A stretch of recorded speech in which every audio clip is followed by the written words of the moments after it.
Airing first on Asheville FM, WSFM-LP 103.3 in Asheville, North Carolina, this is The Final Straw, a weekly anarchist and anti-authoritarian broadcast and podcast emanating out of occupied Tsalagi land in southern Appalachia. We bring you voices from struggles for liberation from all around the world. Welcome. Hi, today I'm talking to Eric A Stanley about their new book, Atmospheres of Violence, Structuring Antagonism and the Trans Queer Ungovernable, which was just published by Duke University Press. Eric A Stanley is an associate professor in the Department of Gender and Women's Studies at the University of California, Berkeley.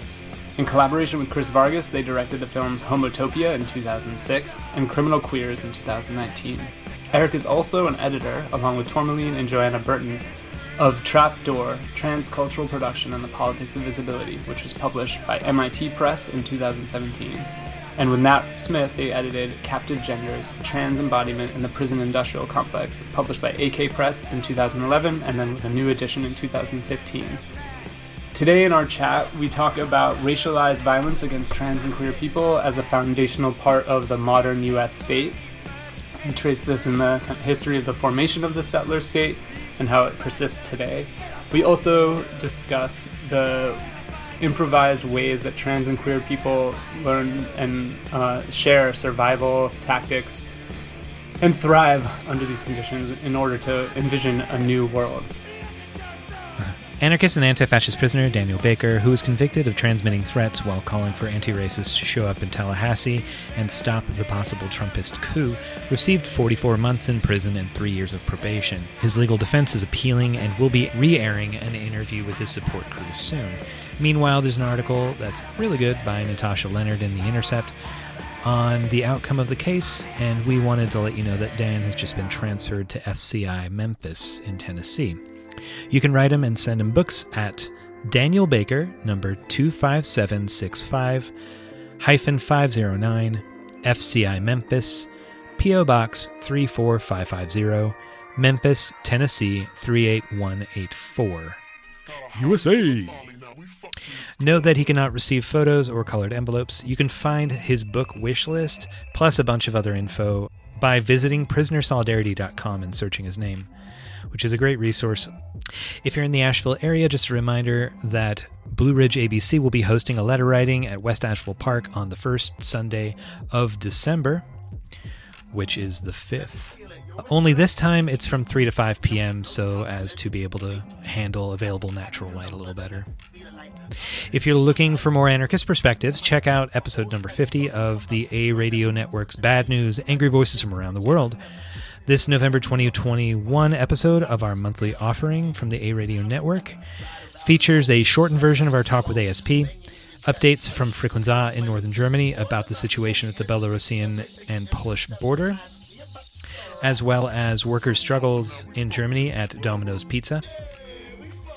Elephant in the Room from Dresden features updates on repression and resistance in Belarus. A Radio Berlin shares an interview on the racist police killing of migrant Georgios Xantiotis in a Wuppertal jail cell and the resulting protests. And Chernoloknia from Ljubljana talks about the refugee situation in the Western Balkans. This episode and more can be found at a-radio-network.org. My name is Eric Stanley. I use they, them pronouns. I live, work, and organize in various capacities in San Francisco, California. I'm super excited to get to talk to you, and specifically we're talking about your recently published book, Atmospheres of Violence. And before getting into the argument specifically, I just wanted to acknowledge and appreciate that you publish a book with an academic press, Duke University Press, that's very explicitly anti-state and anarchist aligned. And that I find unique, remarkable, exciting. So I was just wondering if you wanted to talk at all about your experience as someone working within academia, taking an anti-state position, because I've had a lot of pushback. I've been in and out of universities, and it's not always like a very safe place to be explicitly radical, or there's like a limited amount of like symbolic radicalism that you can do. So I just was wondering if you had any ideas on how you take that position up. Yeah, I mean, that's a really interesting question, one that people usually don't ask me, so it made me think a lot. So, as you might know, I published the first book that I edited, Captive Genders, on AK Press. So I've worked with them a lot over the years. And I published this one on Duke because, one of the little secrets about having an academic job, if you don't publish on an academic press, you get fired, and then you can never work in the University of California system for the rest of your life. So there's that part of it, the materiality of, this is what you have to do. But that being said, my editor at Duke, Elizabeth Alt, has been incredibly supportive since the beginning of the project. There's never been any pushback from her, and I feel like she's done a really good job kind of protecting the project in terms of my vision and my politics and my theoretical commitments. So I appreciate that. And then in the larger question of the Academy, and I think for me, I somewhat fly below the radar. Like, I'm just this small person in this huge institution, and luckily they generally are not paying a lot of attention to me. So that is definitely to my benefit. When the introduction to the book did come out, though, the alt-right started doing all these screen caps of it, and it got very big in this weird alt-right way. And then they started emailing me and emailing my job and trying to get me fired and all that kind of stuff. But that being said, I mean, I think you're exactly right? The university itself is a fundamentally right-wing institution.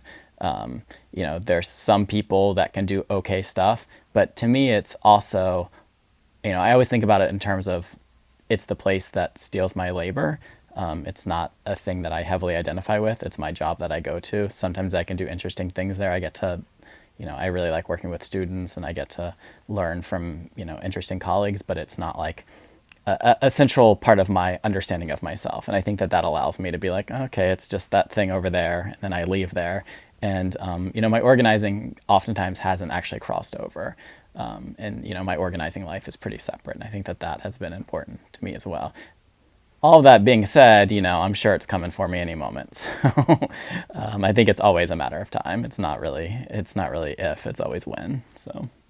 Yeah. Well, I hope you can continue to use the resources that it gives you to do the work you're doing, and you do. I mean, in the book to bring. I mean, it seems, I guess, as you're saying, distinct from maybe your personal organizing, but you're bringing that perspective into a theoretical academic work, which I think is really important, because a lot of the time the theory is so far away from any kind of street level grassroots movement.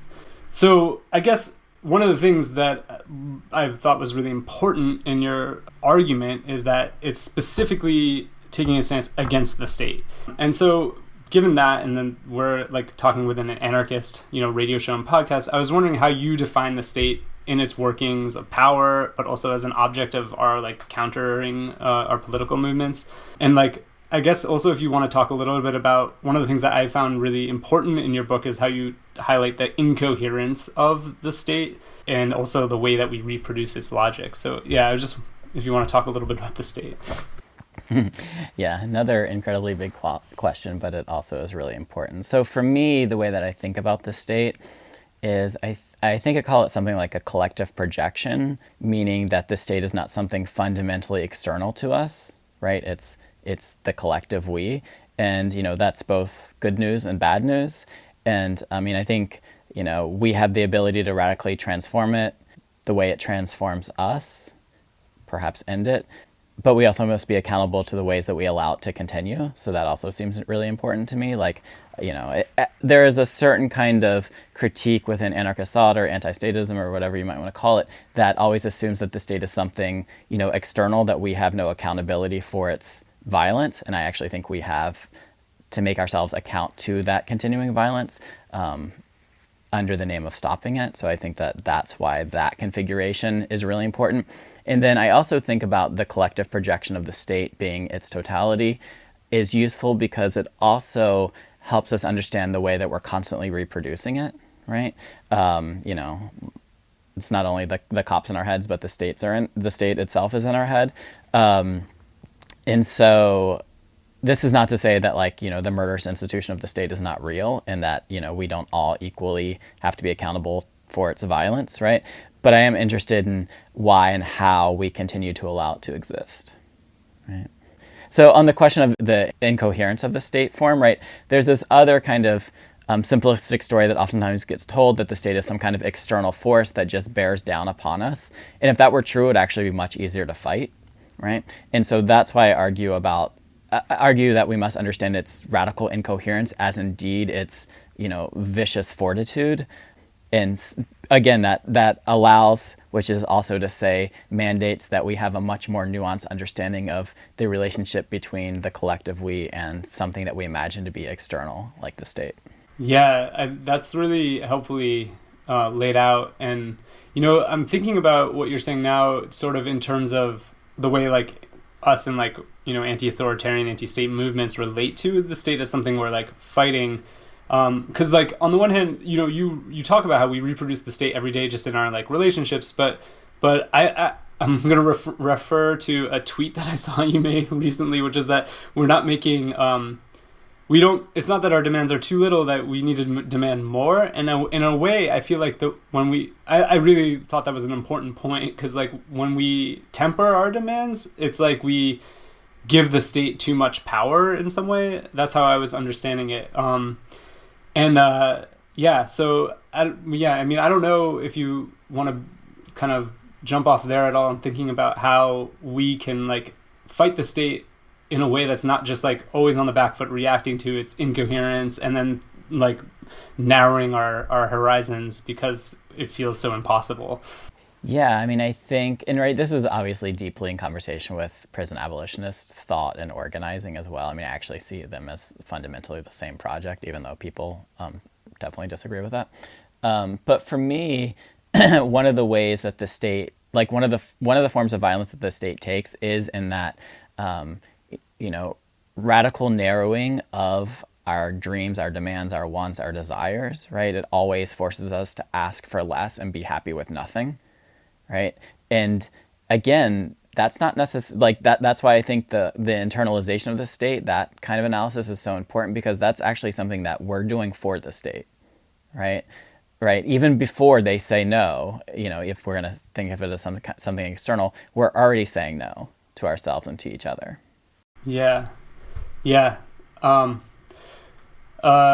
okay. So also the thing that you like kind of fit within the scope of your like analysis is democracy, which again I think is something that gets so, it's like it's an analyzed, over sort of suggested like answer to all the problems. I know in an anarchist milieu it's often something that we're critical of, but I wonder if you had any thoughts about how can we let go of democracy as like this ubiquitous solution to our problems. Like more democracy is going to solve the problem. Yeah, so the code of the book really thinks about this question, and I end with a bunch of open ideas, so it's not incredibly definitive. But something that led me there was thinking about what is democracy, right? If it's something that both allegedly the left and the right argues over, then what is its substance, right? And oftentimes the argument is, like you're saying, the left will say, oh, the state's not democratic enough. And the right is saying like, oh, it's too democratic. So one of the things that I'm interested in asking throughout the text is, what is this idea of democracy? How is it enabling our more radical dreams for freedom or liberation, right? Why is this thing that we're holding on to, or how's this thing that we're holding on to also holding us down? And of course, that's not, I'm not drifting towards some sort of totalitarian dream. So just to be clear, that's not the direction I'm going, because I think that, democracy is so open, right? It's a placeholder that collects up a lot of different things. And so some formations of it, yes, definitely, but other formations of it are in and of itself already a kind of totalitarian regime. And so, I'm interested in pulling apart the kind of steady understanding that we have of it, or that we think that we have of it, that we're all thinking about the same ideas and the same concept. And also how that is one of the ways that the state disciplines us, right? Through this the demand of democracy, and as a kind of future-oriented project that we can never quite achieve, right? It's always the democracy to come, and it's never here. And one of the things I ask is, what if it's already here, right? And what if instead of, an imperfect democracy? What if its imperfection is indeed the system itself? Yeah.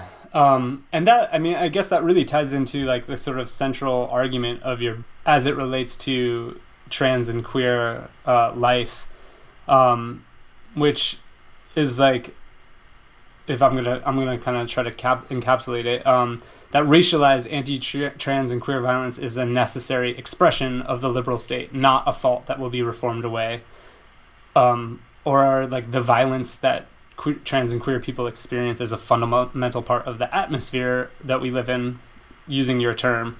So I guess could you elaborate a little bit on like this sort of understanding of how queerness and transness relate to the state and violence, and also where you see transness, queerness opening a horizon for liberatory struggle? Sure. So, I mean, the book, as you just articulated, is an extended meditation or grappling with what I understand to be the fact of violence, which is to say that it's not, an aberration of the state form, but indeed is one of its foundations. And so to me, what that means is that, the way that we commonly are taught to think about violence is that, especially like violence directed at specific populations, for example here, trans and queer and gender nonconforming people, is that it's just the work of, a few bad apples or a few bad actors or whatever metaphor you want to use, directed at specific people. And what I do by paying close attention to the scenes of violence, which are really horrible, is I try to build out an analysis that understands that, those specific actions as but an ambassador for a larger, murderous culture. And for me, that is incredibly important because, in the final instance, the book, of course, is deeply invested in ending these scenes of violence, right? But I don't allow myself or the theoretical tools that I use to rely on the state, of course, something like the police or any other iteration of any other facet of the state as remedy to that violence. And so then the question is, what is to be done, right? What can we do? And of course, there's many other ways to think about this, but I think centering the question of the state itself is necessary. Otherwise, we're caught in this feedback loop, right, where we just keep, at best, addressing specific instances without radically destroying the world that mandates them. And I think that is the necessary move that we have to make. Yeah. In that, I mean, in the book, you really pull from Fanon and his theorizing of anti-colonial struggle. And so I'm wondering about violence, too, on the part of liberation. You say, I want to quote you, you talk about violence as a generalized field of knowledge that maintains this collective undoing lived as personal tragedy of those lost to modernity, speaking specifically about racialized trans and queer people who are subject to this kind of violence. But you also place violence as a tactic within our struggle. So I was wondering where you see it on our side as a way of like getting free. Sure. So, I mean, the primary figure that I think with throughout the book is probably Frantz Fanon. And he allows for many things, and among them is, a reconceptualization of the time of violence, like, right, when does it end, when does it begin? And I argue that the scene does not begin or end with an individual attack, but constitutes the very possibility of that altercation in the first instance, right? And so we've already kind of repositioned the temporality of violence. I think that's where we have to begin. Fanon, of course, we know, argued that revolutionary violence was a necessary necessary precondition under the state of total war that was racialized colonial occupation, right? So that's, something that a lot of people know about Fanon. And so for him, in the first instance, we could not, quote unquote, reject violence when it is already here, right? And so again, it's repositioning our relationship to the very question, right? And so for me, I'm interested in thinking about how we might respond to not escalate that harm, but also, under a commitment to ending it, in a much more structural way than the way that we're thinking about it now, right? And so that, that's why I'm always thinking with and sometimes beside Fanon on this question, because it's so incredibly fruitful the way that he articulates it. Yeah, that's a really helpful way of thinking about kind of the method of analysis that you bring to the book. And I mean, the book is difficult to read for multiple reasons. Like one of the main ones being that it really involved in this archive of anti-trans and queer violence. And then each chapter is structured around specific events that you talk about. And, you talk about what it means to, describe the violence and trying not to reproduce the power operations that are undergirding it, even while trying to use your analysis to end it. So I wonder if you want to talk a little bit about how you feel you're able to engage with this horrific genocidal archive of daily trans and queer violence in the United States, while not feeding into that, but also like what you say, like kind of reading from the perspective of struggle, because I feel like this would be an intervention into that time of violence from the point of view of like ending it, right? As you're saying. Yeah, so I think that this is one of the, again, another open question that I sit with throughout the text. And I think for me, that place of ambivalence is not a place of knowing or not knowing, but indeed is a kind of theoretical commitment to, being in the time of antagonism, right? And so I never know in advance, like, should I, how should I narrate this? How can I be as careful as possible? How can I be as precise as possible without a kind of empty re-traumatization just for the sake of re-traumatization? Because we all know that that's not useful for anybody. And related, not engaging with the archive is another form of violence, right? And so, looking and looking away are both equally tied up in the totality of its scene, right? And so none of us can assume to be pure subjects outside of it, right? And so then what I attempt to do is, again, go slowly, think with people that are both survivors and not, pay really close attention to the language that they're using, how they're experiencing their own life, how they're theorizing their own life, right? And so for me, it's about not using people's really horrific events as kind of simple analogies or as examples, but indeed I argue that they're theorizing all the time. And,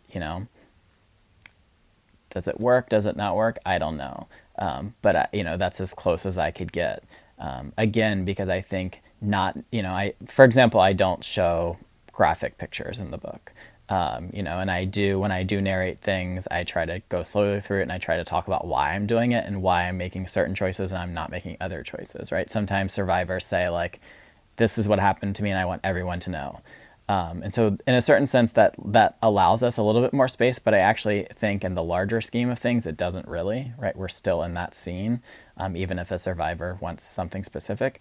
And so I think I'm just trying to hold all those contradictions at the same time and, push them to the front as opposed to hiding them. Yeah. I mean, it really comes through to me. I mean, as you were talking about the people who are involved in these experiences being like, theorizing them themselves. I mean, you don't have a kind of hierarchy of who produces knowledge in your book, which is also, I think, unique from an academic perspective, which really does separate like, the people that are being described from the people doing the analysis. So you locate, trans theory in the lived lives of trans people, no matter what their educational backgrounds are. And I think, I guess one thought I had is that this like so-called trans tipping point that we're past now, right? Like brought into representation, specifically, I think Black trans women in a different way than had been before.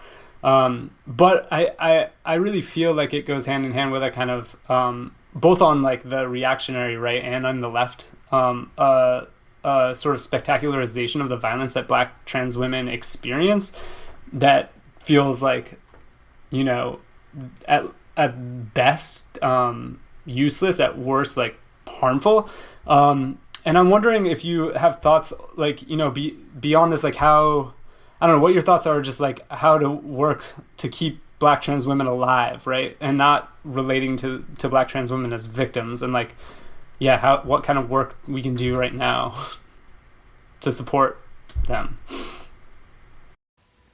I mean, I think obviously always asking people what they want and need is where we always start. But I think to your point is incredibly important, right? Because you know, historically, and right now, at the beginning of the book, I think a lot about Marsha P. Johnson and the way that she was exiled from, you know, mainstream or even radical leftist lesbian and gay culture in the 1970s through the time of her death, actually.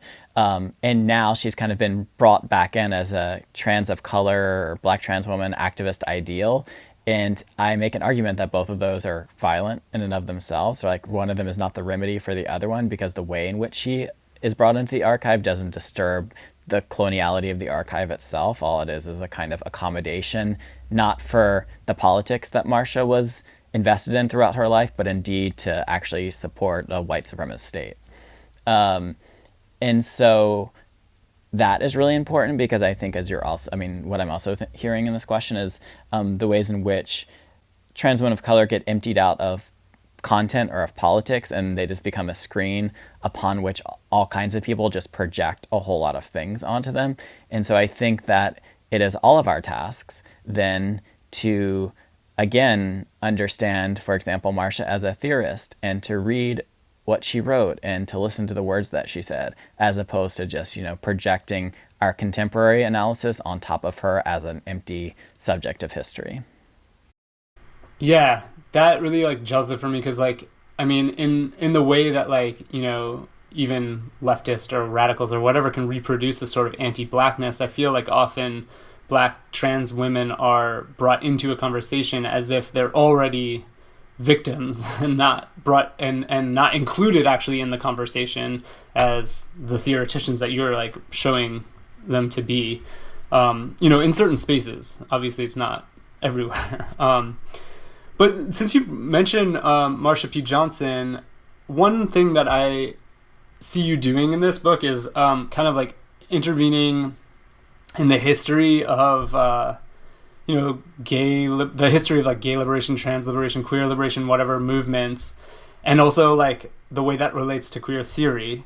And, you know, like, I think early on what was really exciting about the movement, and what still I think resonates with people today, is this thought that trans and queer people in themselves are like revolutionary in the ways that they live and love and fuck, you know. But like that didn't really stop from the assimilationist sort of arm, sort of like being the main kind of focus of a gay rights movement. And then I see like in the university with queer theory how like queerness gets sort of theorized away through power, but then divorced from the actual work and like even the living. I think this like is particularly true after like the kind of heyday of ACT UP.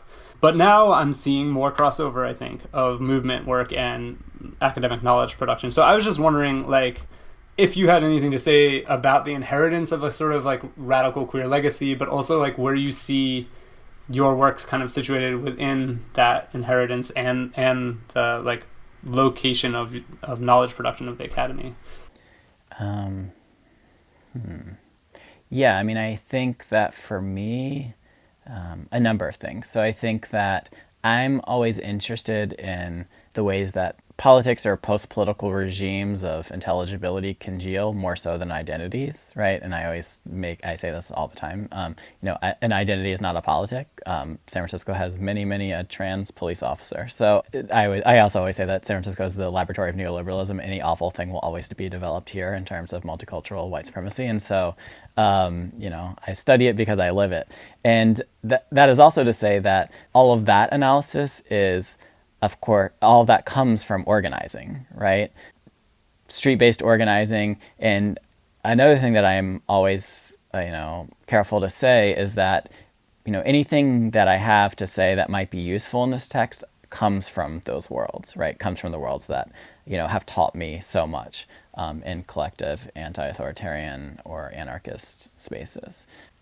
So I want to foreground that. And then also in terms of the specific moment that we're in with, scholarship, I guess, in the academy, I think that there is this kind of turn back towards the kinds of political questions that were not as readily apparent as they were before. And that can be both good and bad, right? Because I'm also interested in what gets constituted as political and what doesn't. And oftentimes the things that I think are most useful are things that are not on the surface actually quote unquote political. And then the really messy, problematic ones are the quote unquote political text. So, you never know what you're going to get.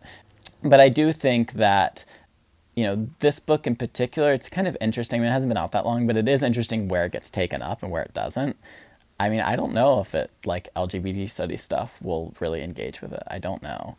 I don't really know how that will shake out. I mean, I hope so. I hope people look at it, I guess. But, I'm not sure what forms that will take yet. Yeah. So I think that I have a whole bunch of open questions, but towards the point of identity again, I think I explicitly say this in the book, is that I don't have anything definitive to say about LGBT or otherwise trans or queer people. I'm not actually making an argument about people. I'm making an argument about formations of vitality or generativity or something like that. Yeah, that makes sense to me. The Final Straw Radio is a proud member of the Channel Zero network of anarchist podcasts, and here's a jingle from another member of CZN.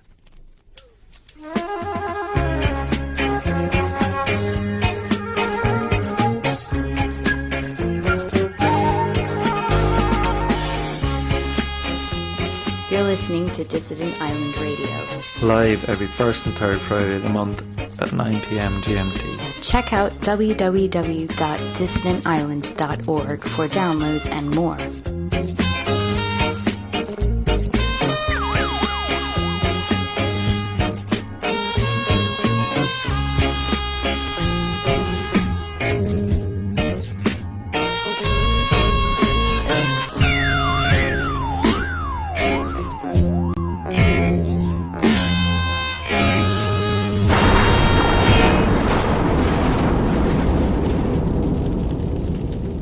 This is the Final Straw Radio, and this is my conversation with Eric Stanley, author of Atmospheres of Violence, Structuring Antagonism and the Trans Queer Ungovernable, published this year by Duke University Press. Maybe a way to rephrase what I was trying to get at is that the early gay liberation, if you read a lot of the texts, there's this imagination that the revolution is at hand, and part of it has to do with gay life, right? Cruising is revolutionary or whatever. And then that doesn't happen, right? That revolution doesn't happen. But then you see this certain kind of, I feel you get to Lee Edelman's version of queer theory in No Future, where he's queerness is the death drive of society, is taking up of that same kind of view that queerness is disruptive in some kind of inherent way. Although it's different at this point, what he's talking about, than the Gay Liberation Front or our street transvestite action revolutionaries. Yeah. So I guess how do you understand queer and trans? There's one thing that you described that I don't think I've ever seen anyone write about in this way, and I thought it was so important, is that we get we can get slurred at in the wrong way, and yet it's still correct in some manner, right? Because there's some way that you say we signify it differently. So that's a specific kind of visibility that can be wrong and right at the same time. So I don't know if you have a way of talking about how maybe you define trans and queer, or the location that we live in. Yeah, I see what you're getting at. I do this. I can only think about it through negation, because I can't think of any kind of prescriptive identity, because it's always going to fail. And so for me, trans and queerness is a kind of retroactive reading practice that can only be known after, after an identity or an event unfolds. But like you're saying, one of the things that I find really interesting is that I'm not deeply tethered to the idea of identity itself, and yet the world is constituted through identity, right? I'm always interested, at the same time we have these radical critiques of, the impossibility to know trans and queerness as a, totalizing or generalizing force. Nonetheless, I walk down the street and someone knows that better than I know myself. And so that is really interesting. Like, what is it then, right? Like, and that to me is why I think about anti-trans and queer violence as a kind of general field of knowledge or an epistemology of violence, because of that everywhere and nowhere-ness that it simultaneously inhabits. Yeah, I guess like building on that then, do you want to talk a little bit about how you see sort of this disruption, this projection, this negation that gender and sexuality goes hand in hand with the process of racialization that has occurred specifically in the U.S. context through the capture and enslavement of Africans? Yeah, like how does race, gender, sexuality get forged historically as these systems of domination? Because that's a huge part of what you're talking about in the book. Yeah, so I mean, and I think sometimes because it is what the book is about, and so sometimes I forget to make it so explicit. So just to be clear, I'm not actually, I'm never talking about everyone that quote unquote might identify as LGBT, right? That's like a useless category for me. And indeed, I also make explicit that many people that identify under those terms, that have access to normative power vis-a-vis white supremacy, ableism, class, other axes of difference, know very little in the materiality of their life about the forces of violence. So, it's not, I'm not making this like equal distribution argument. That being said, my book takes as kind of axiomatic that chattel slavery and settler colonialism are, at least in this nightmare of the United States, the primary scenes of gender normativity's concretization, right? And so I don't believe that we can ever do quote unquote queer or trans theory without, a deep engagement with both of those as ongoing practices and indeed not simply facts of history, right? So I'm not interested in like, how gender and sexuality, took form in slavery as if it's something that happened then and isn't constantly happening now, right? And so then, in attention to the settler state and its, anti-Black idiom is fundamental if we are ever going to attempt to begin to open up the questions of gender, sexuality, transness, queerness, etc., right? So they can never be separated. Right. I wonder if like the way that you talk about this, in the lineages of like Black feminism that you pull on, I think specifically like of how Hortense Spillers talks about the kind of ungendering of Black female flesh as a site of a potential insurgent ground. And to me, that always rings in a certain like trans way. And I know like C. Riley Snorton also kind of builds off that too. A lot of people do. So like, again, I guess I'm returning to another theme, but like, how do you see this situation that like often gets narrated as a place of like complete domination and violence, also as a place for like destroying the world that we live in now and reshaping it in a way that would be, let people live? Definitely. I always include Hortense Spillers' work as fundamental to whatever might constitute itself as trans theory, right? And that, people like you're saying, people like Riley and many others do this as well. And I think that it's definitely the right move. At least for me, she opened up so many of these questions and continues to do that work. So, but yeah, thinking with her theorization of the insurgent ground, we also know that like kind of along with the structuring horrors that in their epistemological force that were and are chattel slavery, there are always moments of people fighting back, right? And so one of the arguments that I make is that even within a totality, there's still possibility, right? And that might seem kind of contradictory, and it is. It's structurally contradictory because a totality can't have that. But I still think that that's actually how the world works. And it's also the version of the world that I want to hold on to, again, under the name of ending it so that we might build one that we can survive, right? And I don't see that as a kind of linear teleological process, but indeed a kind of simultaneity of, action, theorization, revolt, revision, all happening at one time. And I think that is already happening. And so then one of our goals is to, hold up those moments where we can see it so that it might open up possibility for others. Yeah.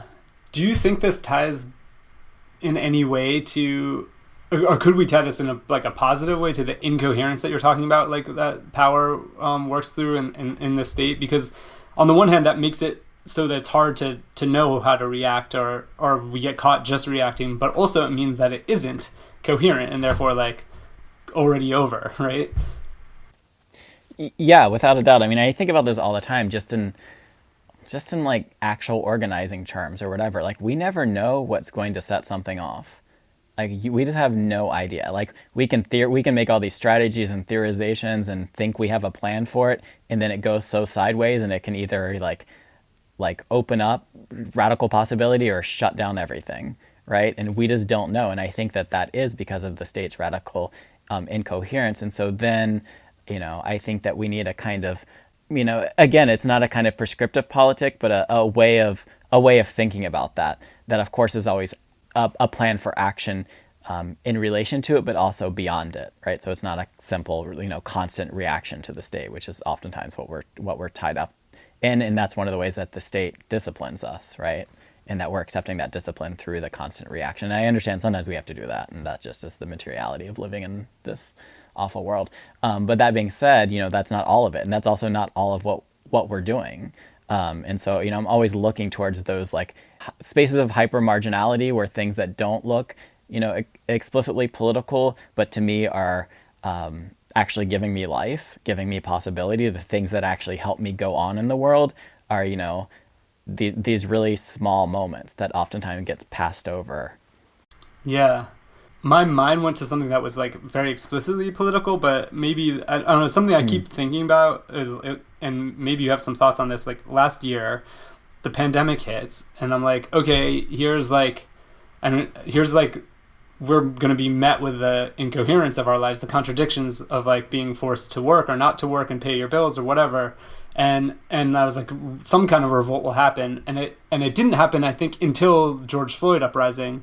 And I don't want to take away the specificity of the George Floyd uprising, but I think that something is connected between the way that was generalized outside of Minneapolis, and the work that people were doing in response to COVID, even though that maybe wasn't as visible in the moment as a riot or something like that.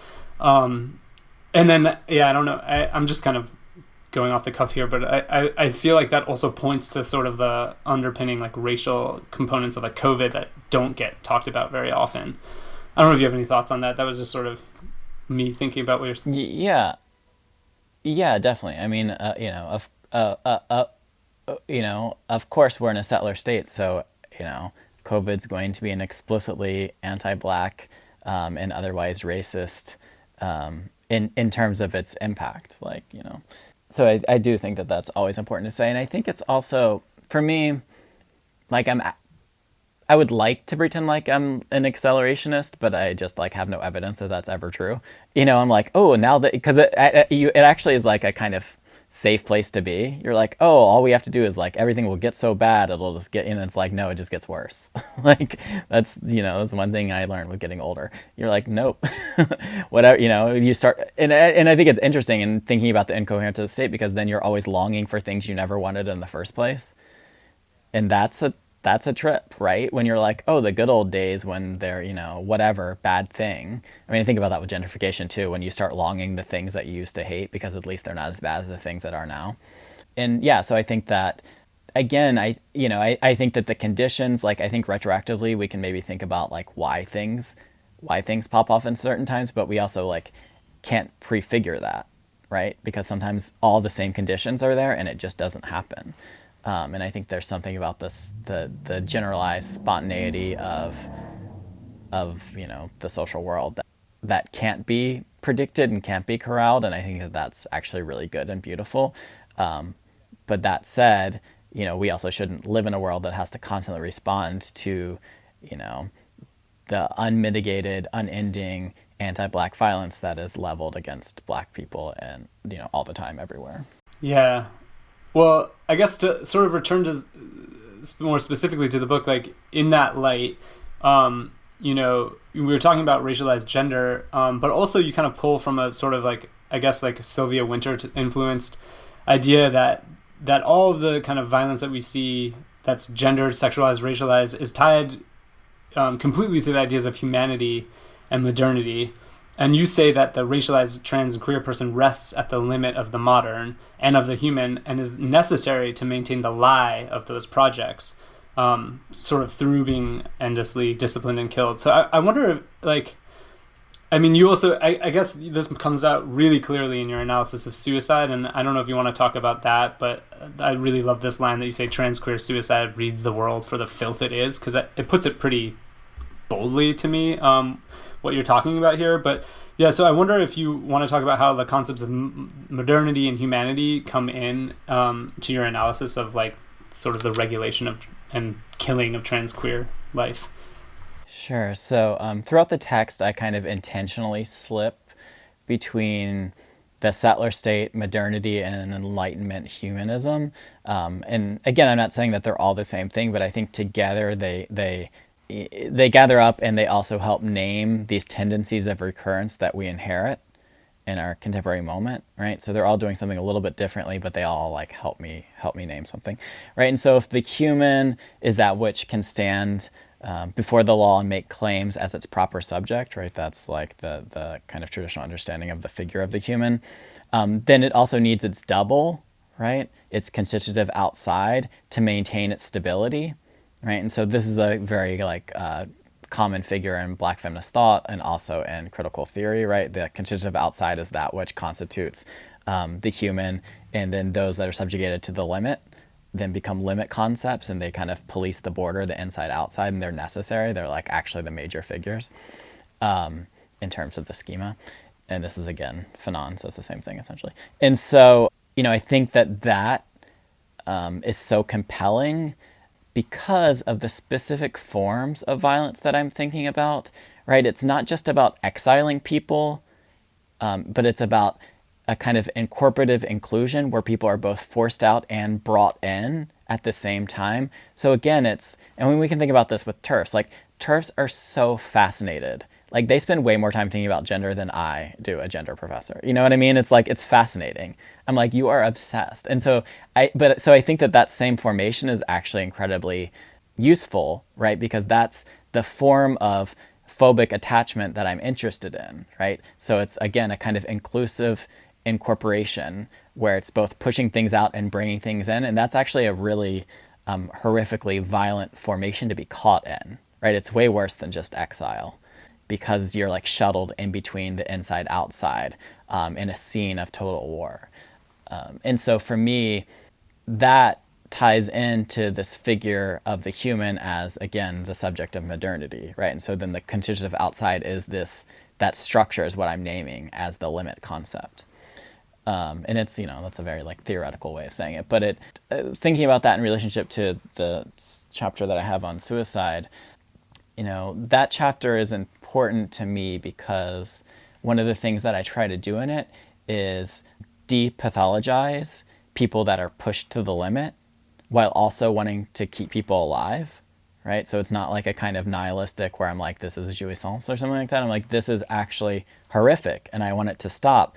But I also know that we have to stop gaslighting people into recreating this narrative that this is an individual choice and that this person alone was pushed to the limit, when indeed the world is pushing people to the limit, right? The everydayness, the of racist, transphobic, homophobic, ableist violence is indeed the force that's pushing them there. It's not a kind of self, what Fanon calls autodestruction is never really about the person themselves. It's about the way in which they're positioned in a deadly world.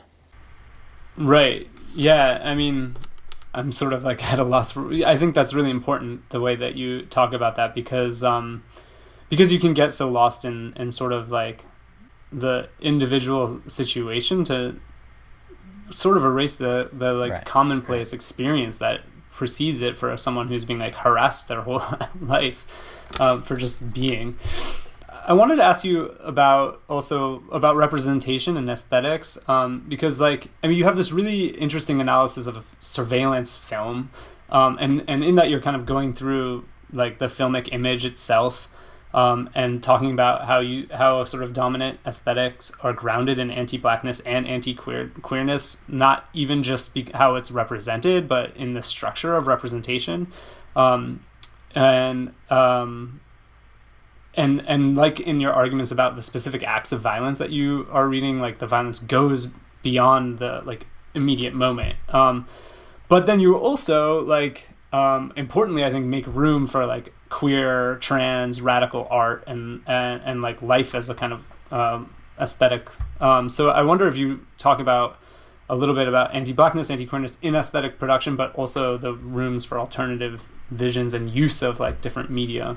Yeah, so, that chapter I'm thinking a lot with people like David Marriott and his work on racial fetishism, anti-blackness, and the moving image itself. Also, Fanon helps us think about this question, Sylvia Winter, and a bunch of other people. So, but for me, representation is always a double bind, right? So it's that which brings us into the world, and that's which brings us out of the world. I also am a filmmaker. I like films. I understand the way that they literally build a world and they don't just represent one. So it's not as if I'm like arguing for a kind of, representational austerity or something like that as the revolutionary possibility of the world. Like, that sounds horrible. And so, no to that. And on the other hand, I know that, quote unquote, positive representation is the thing that is most easily given to us by the settler state, right? We demand free housing, free healthcare, free education, free whatever it is. And they're like, oh, here's a, trans sidekick on a TGIF show, right? And so, one of the things that I always say is that whatever is the thing that they're most ready to give us is the thing that we actually don't need. And so, it's again holding that contradiction, because I know that representation, again, constitutes the world. And yet it doesn't only do that. And so, that chapter in particular thinks about formalism, right? Conversations around transness and blackness, sometimes are more interested in the kind of narrative depiction of the image. And, I'm interested in that as well. But something that's more interesting to me is the formalism of the image itself, because one of the arguments that I make is that you actually don't need a kind of scene of anti-black, anti-transness on the image for both of those kind of twinned ideologies to be operative, right? And so, it's kind of ironic. I turned back to a bunch of 1970s film theory because they're actually thinking about formalism and structural film and things like that we don't do as much of now. But, that seemed really important to me because I'm trying to get at why changing towards quote-unquote positive representation alone does not change material conditions, right? That's actually the question I'm trying to get at. Yeah, I know. I was interested that you were quoting Christian Metz, because that was something from my early grad school days. But yeah, like when you were talking about Fanon's idea that violence precedes and like comes after that specific moment. You talk about him in the theater, right? And being like, just sitting in the theater is an anti-black situation, regardless of what the film is representing. And that makes me think even just like, post George Floyd uprising, the way that all the like media companies were doing black voices, and you could like still present supposedly, Black Lives Matter content in an anti-black environment. But yeah, I could nerd out with you a little bit more on the formalism, but I kind of want to move to some of the stuff that you get to at the ending, if that's okay. Mm-hmm. So one of the words that comes up, it's in the subtitle, and it's part of the coda. That there's legacies of resistance, and you give this the name of ungovernable, like becoming ungovernable. You take it from the classification that certain queer youth get for their perceived social disruption, and then you also use the word sedition, which I was like really excited to see. So I'm wondering, I take it in my reading of your book that some of the stuff that's happening is a kind of clandestine survival, and maybe this goes back to like being, you know, not within the archive and not being represented. But like, I guess, what do you mean by ungovernable? What do you mean by like a queer sedition? How do we have this kind of survival? What kind of worlds does it build? Is it generalizable, or is it like, does it need to be like kind of under wraps all the time? Yeah, I'm not sure if it's generalizable, and I'm not sure if it's prescriptive, like if it can be a prescriptive project, right? It might be, again, something that can only be noticeable, you know, in the aftermath of it or something like that. I'm not totally sure. But, I mean, ungovernability or becoming ungovernable is useful for me because it names a kind of non-space of being both a subject and an object simultaneously, and I think that it's actually how many people are forced to inhabit the world. So I think that it's generalizable in that reality, but I also think that because many of the practices are clandestine, like I'm not interested in bringing them into representation outside of their specificity. Like I'm not trying to narc people out. You know, I mean, I think about that a lot, like our relationship, like, what am I doing? And so, you know, I can only like nod towards things. Again, you know, I don't want to be hyper specific about them. But that being said, you know, those are some of the moments that are so deeply generative to trans and queer world making, you know, whether it's just, and I think it can be so incredibly small to something really large. It can be like, you know, when another trans person's working at the cafe and they give you your food for free. Like it's actually on those basic levels, and that how that changes the molecular structure of your body. Like I actually think about that a lot. And unfortunately that's becoming increasingly uncommon. It used to be more common in like the 90s, you know, when there weren't security cameras and whatever, all that kind of stuff everywhere, and you could just like give someone a free coffee, and now that person will like get taken to jail. And so you know, I think that there's that. You know, I think that the examples that I use in the book are, Tourmaline has this really great film called The Personal Things, which is this really short stop motion animation film about Miss Major, and it kind of narrates how she changed all of her gender markers, and then she changed them back again because she wanted to be recognized not as a cis woman, but indeed as a transgender person, and they wanted people to love her for that and to fuck all this other stuff. And to me, that moment is, I mean, it's also like changing state-issued identification was actually much easier, like in a clandestine way, 25 years ago, because there weren't really massive computer systems, and they were just paper with a picture glued on it. And so I think about that as indeed another kind of way of resisting the biometric drive of the contemporary settler state, right? There's all these like kind of movements towards, you know, more gender options, which I think are fine, and, you know, different forms of biometric technology that are not predicated on gender. But I actually don't think that any of those are going to necessarily get us any closer to freedom in a kind of generalizable way. I understand, yes, they're things that people need to stay alive right now, and I always will support that, especially for people that are in hyper institutionalized situations. So I always will, again, support that. But that being said, you know, I don't think that that can be the end of, as Tourmaline puts it, our freedom dream. I think, again, that's the way that we're kind of caught in the cycle of asking for something really small when what we want and need is actually something much bigger. Yeah, I mean, like, I talked recently with a person who does the organizing with a trans woman inside, and like the beginning of the campaign was to get her moved to a women's facility, and it turned out, obviously, I guess, in retrospect, that being in a women's facility wasn't safer than being in a men's facility. Like, and now they're denying other forms of support that she needs in there. So like, it's again, and maybe that's also like a form of the incoherence, but like, yeah, that sort of validation doesn't necessarily lead to our survival. But you talked about Tourmaline and Miss Major, and you have this line from Tourmaline that I think is really important too. It's easy to be free, which I think like becomes irresistible. And you say about this line, radical dreaming affords us the space of ease, which is how we might learn to feel freedom. And then you bring this to Miss Major's kind of life practice as an organized yet improvisational practice in common that revels in pleasure and expropriation, whose aim is to collectivize exposure toward the exposure's abolition. That, again, is a quote from you. I don't know, I'm like listening to you sort of in those like minor moments. Like I've been interested in certain radical trans theory lately that's trying to think about the process of transition also materially and collectively, not as this like individualized like gender journey or whatever.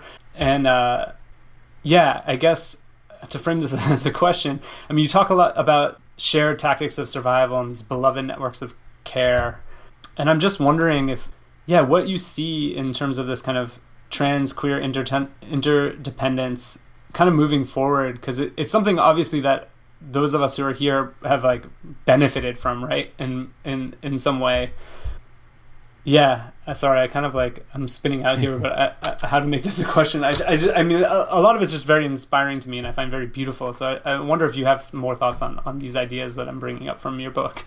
Sure. I mean, I think for me, exactly what you're saying, like we've all benefited and helped produce these kinds of underground networks of care that have been the materiality of survival for so many of people. And I mean that in like an actual way.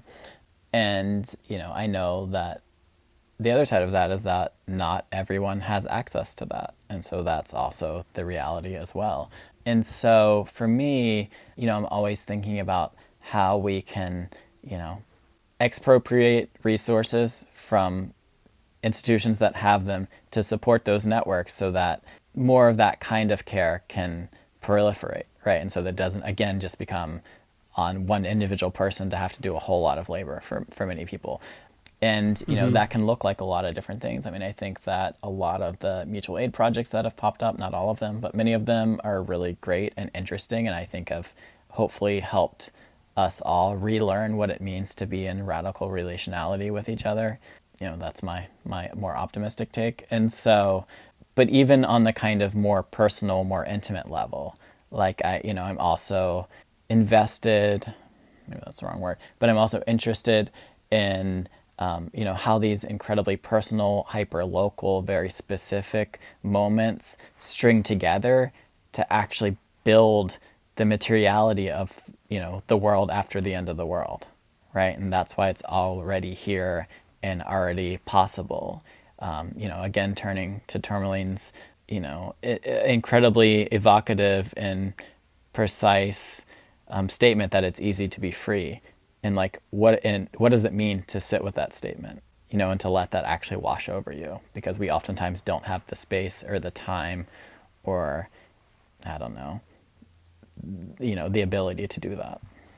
Yeah, I find that really important. And one way that you put it in the book that I think is really helpful is calling for a collective life without universalism's commitments, which I guess also goes back to my question of like, is this generalizable? Like, no, it's maybe collective. You can collectivize it, but it's not generalizable because it can't be claimed universally.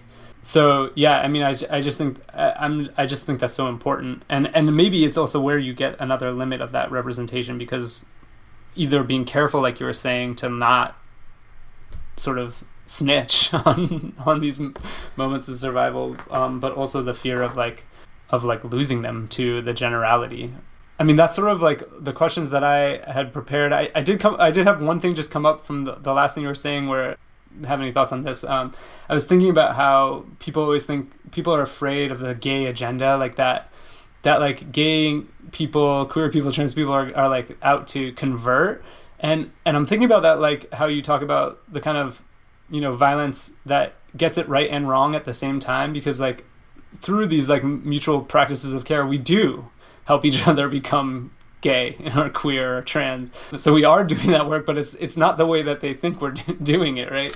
It's not like we're going and proselytize. We're not like, evangelical Christians. Right. And I wonder if you have any thought about that kind of gay agenda logic. Huh. That's funny. I was just talking about something kind of similar with a friend recently. I mean, I guess how I would phrase it is that hopefully we're opening up the possibility for people to live right? And so that can look like a lot of different things, and that can look like a lot of different things over time. And that's something that I think we need a lot more of. And, sometimes that looks like recruitment. and I think that's fine too. I'm from the 90s, so we used to say that. And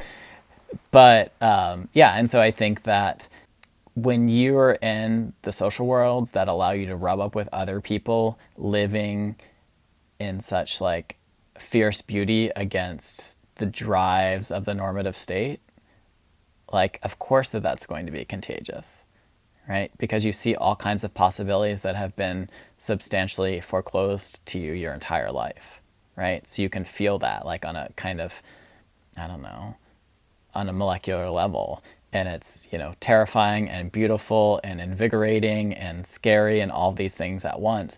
But again, I think it radically opens up, life worlds for us and new forms of relationality between us and others. That's a really beautiful way to, I think, end our conversation. If you want to read our transcript or find a printable zine, you can go to our website at thefinalstrawradio.noblogs.org. The transcript should be up in about a week. Also, support us by sharing our content in real life, on social media, or joining our Patreon.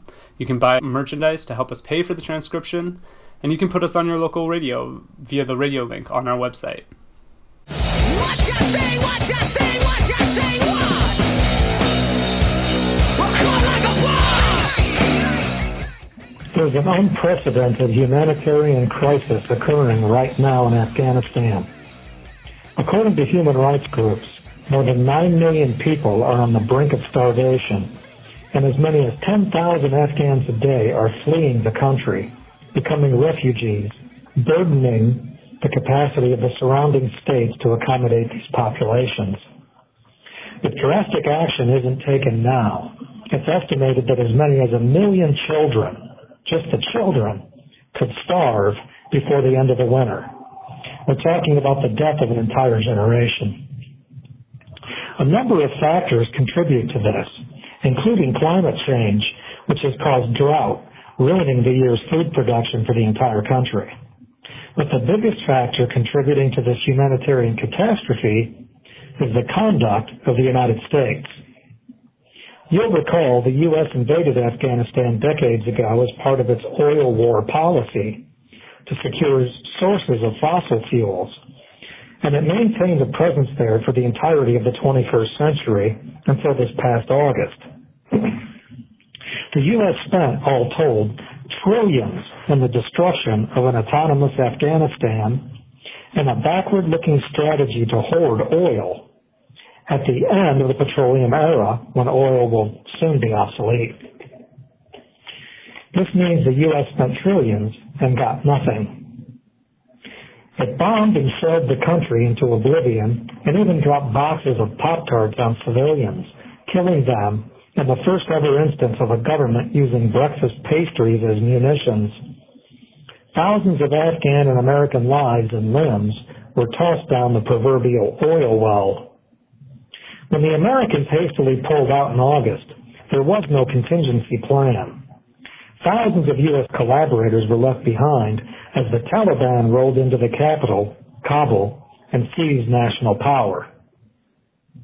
Not wanting to support the Taliban, the Biden administration ordered all of the Afghan government's billions of dollars to be frozen in international banks. Additionally, more than $9 billion in humanitarian aid at the World Bank was frozen. This is particularly tragic considering that the entire country's teachers and other government workers have not been paid in months as a consequence. This is even more egregious when you consider that, unlike the government funds, the humanitarian aid would never so much as pass through the hands of the Taliban. It would go straight from the relief agency to the people. It would buy food, water, medicine, and needed supplies to preserve the lives of the population. Now, because of this dire situation, Afghans are dying. Many are fleeing to neighboring countries. Iran alone is taking in an estimated 5,000 refugees per day. That's just Iran. And to provide some context to this, consider the big news item the refugee crisis on the border of Poland and Belarus, that involves a total of just 5,000 refugees. That's big news, a crisis. Meanwhile, Iran is taking in 5,000 Afghan refugees every single day. It's estimated that Iran alone is attempting to provide for 300,000 refugees, and they're still coming. Adding to this tragedy is the fact that Iran itself is still under draconian sanctions from the U.S., which is denying that nation access to billions of dollars of its own money. Iran is forced to navigate this overwhelming situation in the midst of COVID while being hamstrung by sanctions. So when we look at this larger picture, we see an Afghanistan with a crippled economy, crumbling social structure, and political turmoil, all principally caused by the U.S. occupation and sudden pullout. We see an Afghanistan deprived of its own funds and denied billions in humanitarian aid because of the U.S. We see a neighboring country struggling to meet the needs of refugees in this crisis while being deprived of its own finances due to the U.S. And we see 9 million civilians starving. I'm reminded of something Noam Chomsky once said.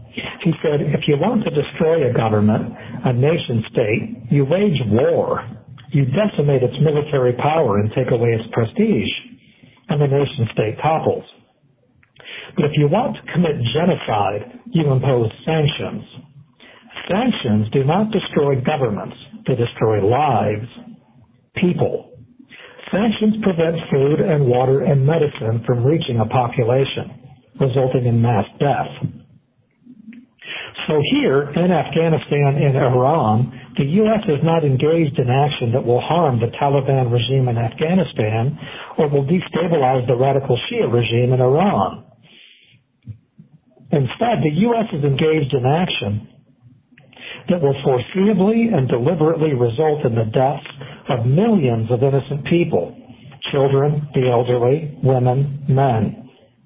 It will foreseeably create political and social upheaval in neighboring states and beyond as refugees struggle to find safe haven somewhere, anywhere.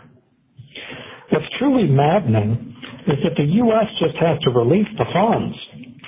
Government funds in Afghanistan and Iran, humanitarian aid at the IMF and World Bank. Hell, it might take just a phone call to save millions of lives. And so far, Joe Biden has not made that call. As we watch this unfold, let's also consider the political reality. Sure, the Taliban is bad. Giving them access to the Afghan treasury would really feel like insult upon injury for the U.S. But the other option isn't just genocide. It's genocide while other bad actors are waiting in the wings for the Taliban to fail. You've got Al-Qaeda watching from the sidelines and Daesh, ISIS-K, two groups that are far more radical and problematic for U.S. interests in the region than the Taliban is. And so, if the situation does devolve, and if the Taliban does fail as a national party, you can expect something far worse to take its place.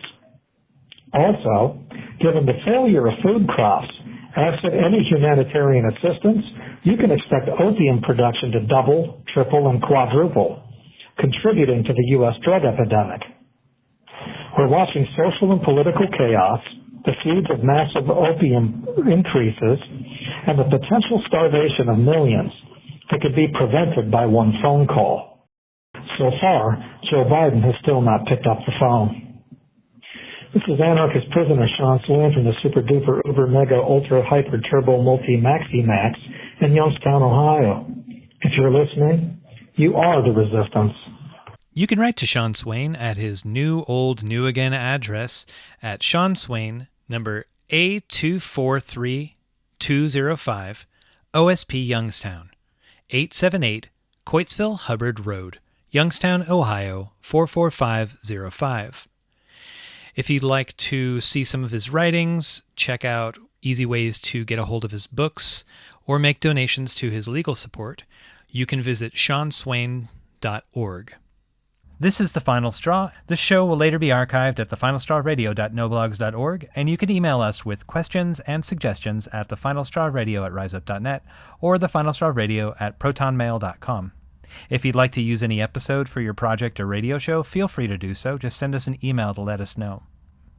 If you care to, you can send us letters at The Final Straw Radio, P.O. Box 6004, Asheville, North Carolina, 28816. This show is brought to you by Firestorm Books and Coffee.